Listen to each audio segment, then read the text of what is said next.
brought to you by Nova शुद्ध घी। जब जब खाए दिल खुश हो जाए, सदियों का नोवा शुद्ध देसी घी, सपना स्वस्थ भारत का।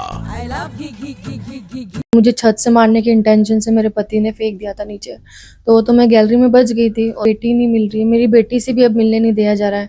15 दिन हो गए, अभी तक मेरी बेटी को ही नहीं देखा मैंने। हाँ, उनको पता है उनके पोते पीते, उनको सब पता है उनके बारे में, फिर भी उन्होंने अभी तक मेरे को मेरी बेटी से मिलने के लिए कुछ ऐसा प्रयास नहीं कराया। मारा पीटी करना, दारू पीना, अत्यधिक अन्य प्रकार के और टाइप्स ऑफ नशे, ये सब करना। आप देख रहे हैं एमपी तक, मैं हूं विजय मीणा। हमारे साथ कर्नाटक के राज्यपाल थावरचंद गहलोत जी की पोता बहू दिव्या गहलोत हैं, जिन्होंने मंगलवार को जन सुनवाई में एक आवेदन दिया था अपने ससुराल पक्ष के खिलाफ के जो लोग हैं उनके खिलाफ। और हम उनसे जानते हैं घटनाक्रम आखिर क्यों हुआ, उनको ये कदम क्यों उठाना पड़ा। दिव्या, आखिर क्या ऐसी बात हो गई जिसके कारण आपको इतना बड़ा कदम उठाना पड़ा? मेन तो मुझे मेरी बेटी नहीं मिल रही है। मेरी बेटी से भी अब मिलने नहीं दिया जा रहा है। 15 दिन हो गए, अभी तक मेरी बेटी को ही नहीं देखा मैंने। फिर उसके बाद 26 जनवरी को जो इंसिडेंट मैंने अभी सर को बताया ही था, एसपी सर को, कि मुझे छत से मारने के इंटेंशन से मेरे पति ने फेंक दिया था नीचे, तो मैं गैलरी में बच गई थी और उसके बाद मुझे हॉस्पिटल भी टाइम पे नहीं ले गए। तो उसी दिन शाम को 4 बजे मुझे हॉस्पिटल ले गए थे।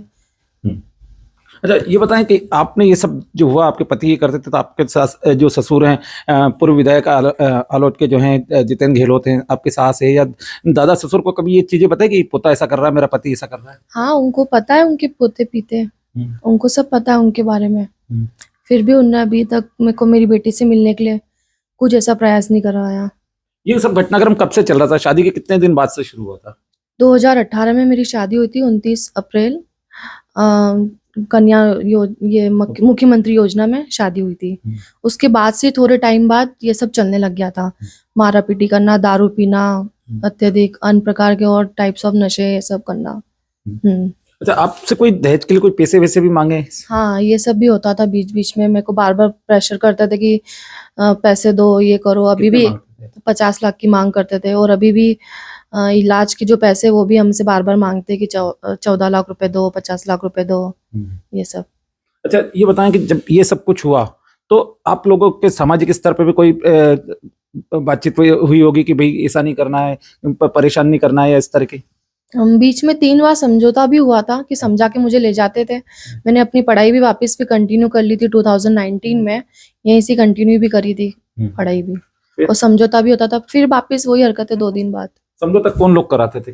घर के बड़े, उनके पापा और उनके 2-3 रिलेटिव्स हैं, और वो और देवेन भी प्रॉमिस करते थे कि अब नहीं होगा ये सब। ये सब घटनाक्रम हुआ, उसके बाद आप यहाँ आ गई, तो उसके बाद आपके पति से आपकी बातचीत हुई कभी?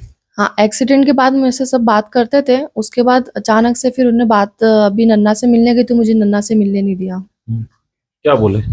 बोले कि नहीं मिलना है, अब आना जरूरत नहीं तेरे को आने की यहाँ पे, और तेरे को तलाक देंगे हम। उन्होंने ये कहा तलाक देंगे? हाँ, छोड़ दूंगा तेरे को मैं। अच्छा, आप पुलिस के पास कहाँ गई? यहाँ रतलाम के पहले? हाँ, अभी सबसे पहले मैं एसपी सर को ही आवेदन दिया, तो एसपी सर ने बोला था कि मैं ट्रांसफर कर दूंगा उज्जैन आईजी सर को। अभी तक कोई ऐसी कुछ कार्रवाई तो होनी है। अब आप क्या चाहते हैं? अब मुझे मेरी बेटी ही चाहिए बस, और इन सब का जो भी है सब कार्रवाई हो इस पे। ये थी दिव्या गहलोत, कर्नाटक के राज्यपाल थावरचंद गहलोत की पोता बहू, जिन्होंने बताया कि उनके साथ जो घटनाक्रम हुआ उसकी उन्होंने पुलिस को शिकायत की और रतलाम पुलिस ने पूरा मामला उज्जैन पुलिस को सौंप दिया है। विजय मीणा, एमपी तक, रतलाम।